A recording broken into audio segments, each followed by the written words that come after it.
Ayan mga kapatid, mapagpalang hapon po. Yan, quick video lang po tayo.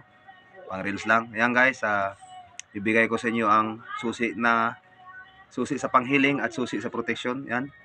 Ang una natin ay susi sa hiling. Yan ang naipasa ko. Yan, nakita nyo na.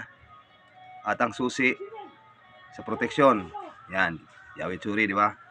So wala pa. Yan guys, lagi ko inuulit yan. Yan ang Jehovah Rapha ay susi yan sa healing. Depende na yan kung anong gagawin nyo sa pagpaandar niyan. Basta yan ang susi sa healing, ang Jehovah Rapha. Tapos ang susi naman sa protection si Yahweh Tsuri. Yan guys. Yan i-guide nyo, no? Ay, madali lang man yan. Ang patungkulan nyo yan dyan, Amang Yahweh sa pangalan ng Panginoon Hesus. Ito, kung ang healing naman, yun, healing ka sa pamamagitan ng pagpagaling. At ang pangalawa, kung sa pamamagitan din ng proteksyon, Yahweh Tsuri din ang susi mo, pang proteksyon din ang kahilingan mo. Yun ang mga susi mo. God bless. Ayan, nasabi ko na, pang reels lang po tayo. Kasi gusto na Meta na magkaroon ako ng reels. Magandang hapon po sa inyong lahat at kape po tayo.